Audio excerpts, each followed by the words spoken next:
Retomamos el conflicto internacional a partir de los atentados en Barcelona, en España. Se sucedieron también en Finlandia. Bueno, no se conoce en este caso en particular que pueda tener alguna vinculación con el mundo árabe, pero en el último tiempo Europa ha quedado en el centro de esta reacción por parte del ISIS con células que no forman parte de la propia agrupación terrorista, sino que están ligadas con chicos, con muchachos que residen y nacieron en los países donde se producen los atentados. Para analizar este contexto estamos junto a la doctora Justina Sorondo Obando, quien es además especialista en relaciones internacionales. Justina, ¿cómo te va? Buenas tardes. Buenas tardes, Pablo. Lo decíamos, una particularidad, ya no se enfrentan a grandes ejércitos ni a terroristas visibles, sino a aquellos ciudadanos que incluso forman parte de la vida diaria de las ciudades donde se producen los atentados, ¿no? Sí, bien decís vos. Es una de las características que más nos preocupan ahora con los atentados de Barcelona. Lo que vos recalcás de que son muy jóvenes, ¿sí? Esta célula estaba conformada por 12 miembros y abarcaba edades desde los 17 hasta los 34 años, pero también teníamos 22, 27. Son jóvenes que han llegado de muy niños o nacieron, como vos bien decís, a fines de los 80, principios de los 90, y el método de radicalización es muy importante. Es un método de radicalización express que muchas veces se lleva a cabo incluso a través de internet. Son jóvenes que no tienen entrenamiento en combate y no son retornados de Siria o de Irak, ¿no? Que las agencias de inteligencia estuvieron en esos países, que claro, han tenido contacto con esas células, tal cual. ¿no? Claro. Como vos bien decís, son en su gran mayoría ciudadanos europeos, ¿no? Que es lo que justamente desconcierta tanto a las agencias de inteligencia. No son sospechosos, no estaban en el radar y utilizan como armas objetos de uso común, lo cual los hace mucho más difíciles de puntualizar, ¿no? Mientras las fronteras se endurecen, da la impresión, por esto que decías recién, Justina, de que el enemigo está adentro. Los medios europeos hablan de lobo solitario y de atentados low cost. ¿Qué significa? ¿Hay una nueva metodología para atacar? Sí, ya lo hemos visto en Niza, en Francia el año pasado, lo hemos visto en Berlín en el mercado de Navidad, lamentablemente. No es una metodología nueva, sí, no es tan nueva, pero sí es novedosa y es muy eficaz, porque vemos que si bien la cantidad de víctimas fatales no asciende a lo que fue, por ejemplo, en los atentados del 11 de septiembre, el impacto, la repercusión mediática que tiene y de terror, el nivel de terror que genera, es altamente efectivo. Lo del lobo solitario lo hemos visto en el atentado en Londres con la camioneta del año pasado, a principios de este año, perdón, y esto que vos me decías de low cost lo vemos ahora también en Barcelona. Simplemente alquilar una camioneta, una combi sale 100 euros. Y con claro, eso no nomás, necesitan ser expertos en bombas o manejar un avión. Tal cual, Conducir una camioneta pueden generar ya semejante nivel de terror, ¿no? Sí, incluso hemos visto que prosiguen el ataque con armas blancas. Entonces, ni siquiera ya necesitan registrarse para comprar un arma o recurrir al mercado negro para la compra de explosivos. Directamente al alcance de cualquier ciudadano está eso. Y a diferencia de lo que ha ocurrido, por ejemplo, en los atentados donde la persona es su propia bomba, en estos casos hay situaciones en las que intentan sobrevivir, escapar, fugarse, reanudar las actividades, es decir, no tienen esa acción suicida. Eso también ha marcado, digamos, quieren seguir esa instancia, quizás tiene que ver con no asumir esa vinculación cultural, religiosa, fundamentalista de quienes nacieron en sus abuelos o quienes formaron parte de ese núcleo, ¿no? Claro, es lo que pasó con el conductor que fue abatido ayer, ¿no? El conductor de 22 años, justamente él se fugó demostrando una tremenda cantidad de sangre fría, fue caminando a lo largo de la Rambla hasta que se perdió en la multitud y caminó 1 hora y media, no corrió. Caminó justamente para no llamar la atención. Entonces sí, creo que eso es otro tema a tener en cuenta. También creo que es dable de destacar que la relación entre el mundo musulmán y España no es nueva. ¿Sí? Claro. La tensión, si recordamos la invasión musulmana que fue desde el siglo VIII al siglo XV. Claro, las cruzadas religiosas, claro. Claro, entonces hay una larga historia entre estos dos pueblos y como una idea de regresar a la tierra de sus abuelos por parte de algunos musulmanes extremistas, ¿no? Vamos a sumar también a esta mesa de análisis a Daniela Martín, quien también es especialista en Derecho Internacional. Estamos en línea con ella vía Skype. Daniela, ¿nos escuchás? Buenas tardes, de Televideo Federal te saludamos. Buenas tardes, Pablo, ¿cómo estás? Buenas tardes, Justina. Hola.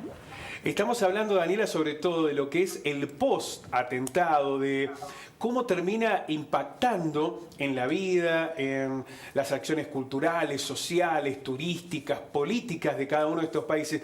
Ya no se necesita, lo decía Justina, que haya tanta cantidad de víctimas, alcanza simplemente con generar el terror, ¿no? Sí, justamente una de las cosas que caracteriza a este fenómeno, que es el terrorismo, es eso, la sistematización del terror. La clave del terrorismo es la búsqueda de causar este efecto psicológico del factor sorpresa de que en cualquier momento se puede producir un atentado, utilizando métodos que son, diríamos, rudimentarios en términos de los conflictos armados tradicionales, ¿no? Tradicionalmente el terrorismo rompe todas esas reglas de la ortodoxia en los conflictos armados, y por eso desconcierta tanto, porque es un fenómeno que, si bien no es nuevo, la metodología está reinventándose permanentemente, y con cosas que son tan simples y tan al alcance de la mano de cualquier persona que generan mayor efecto psicológico del terror.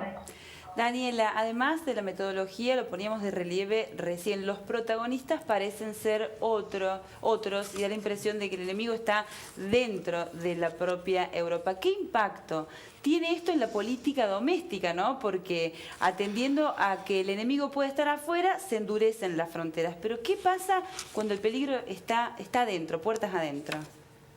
Bueno, esto también es característica del terrorismo. El terrorismo, lo que decía antes, de romper la forma tradicional del conflicto armado, donde un Estado ataca a otro Estado en un territorio determinado. Esta ubicuidad, esta sensación de que está entre nosotros, la persona que tenés al lado que hace una vida normal, puede ser un terrorista. Eso también es muy característico del terrorismo. Se vale de esas personas para lograr su objetivo de sistematizar el terror y llevar un mensaje a la sociedad. El efecto en la política doméstica es generar este desconcierto, y lo preocupante o al menos me parece que hay que ser muy cuidadosos desde el mensaje que llega desde los líderes de cada gobierno nacional.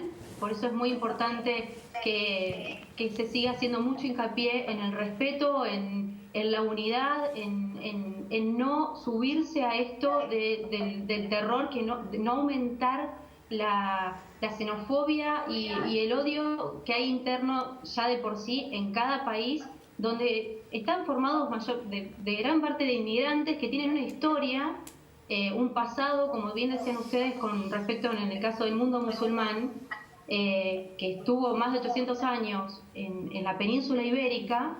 Eso genera un cambio cultural dentro de la sociedad que se traslada generación tras generación, pero la religión es una excusa que utiliza el terrorismo. Eso no se debe perder de vista, porque el terrorismo tiende a provocar esto, que en el nombre de una religión se está provocando esto, y en realidad pasa por otro lado, genera confusión, y por eso es tan difícil de abordarlo. Lo que se advierte también, Daniela... Es importante que los líderes sean claros y bajen el mensaje de investigar, estudiar este nuevo fenómeno y no fomentar las diferencias, sino generar mayor unidad en la sociedad, más allá de las diferencias ideológicas.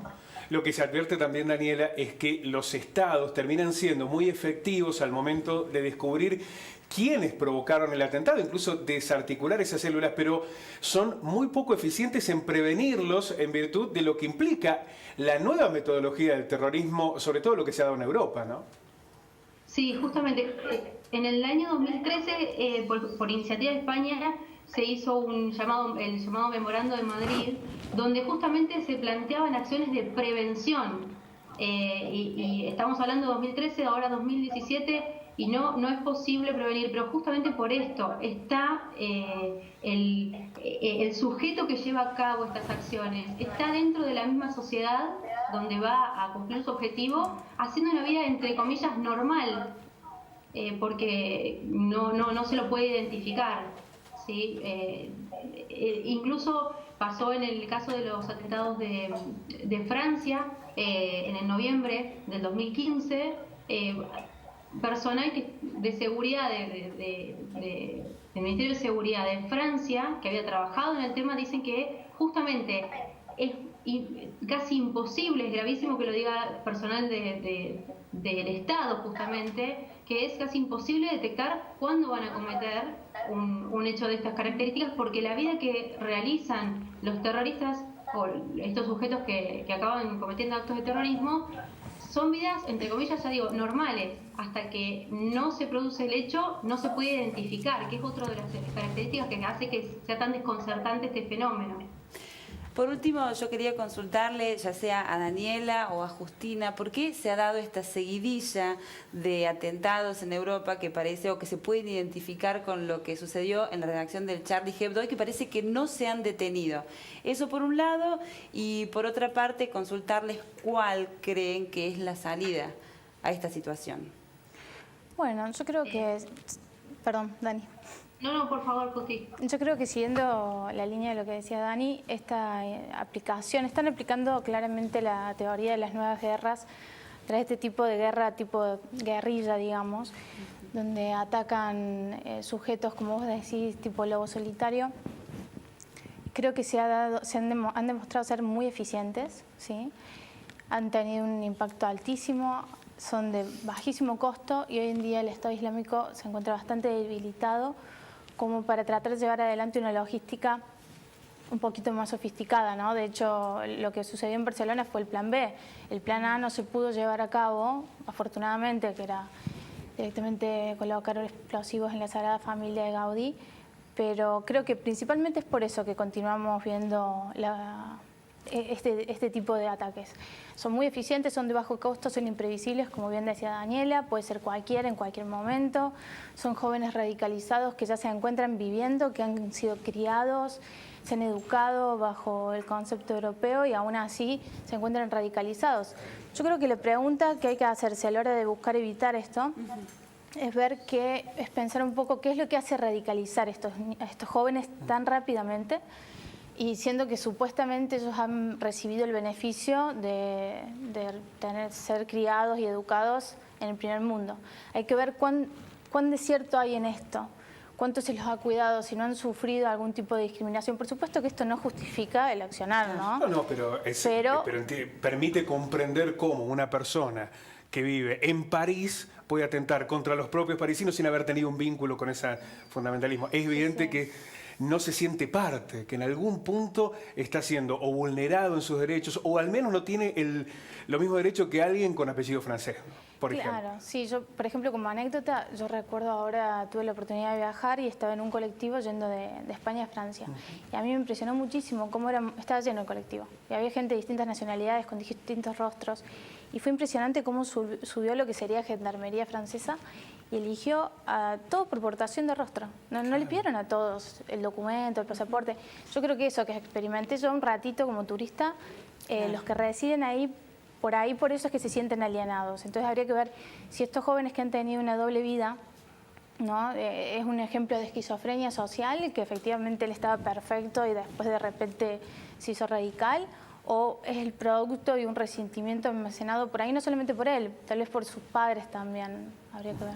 Vamos a despedir a Daniela, que está allí en vía Skype. Bueno, Daniela, es difícil saber cuándo esto no va a volver a pasar, porque evidentemente estamos en un mundo mucho más vulnerable, ¿no? Sí, justamente, es difícil de prevenir, es difícil de saber cuándo, y justamente esta es una de las herramientas de las que se vale el terrorismo. Mantenernos alerta, provocar este estado de atención y de tensión interno, y justamente captar la atención, ¿no? Porque de esto también se vale el terrorismo, de la difusión para seguir generando miedo. Por lo tanto, es importante tratar de comprender el fenómeno un poco más allá, más en lo profundo, porque hay que confiar en los estados y en los recursos que cuenta para poder abordar este fenómeno que, insisto, al ser no nuevo, pero sí sorprendente en esta forma de reinventarse permanentemente, es bastante complejo. Daniela, muchísimas gracias por este aporte que seguramente vamos a repetir en otra oportunidad. Muchísimas gracias. Muchas gracias a ustedes. Gracias. Buenas tardes.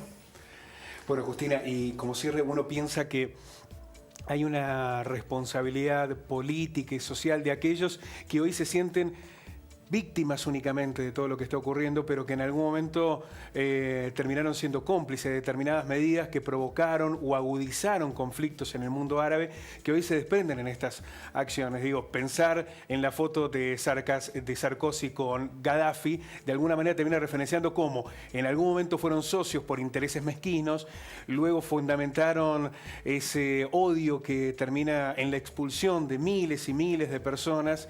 Es una situación muy difícil, el vínculo entre Occidente y el mundo árabe, ¿no? Sí, yo creo que hay que recordar también que España es miembro de la OTAN, que ha realizado muchas incursiones militares a lo que es Siria, Irak, Afganistán.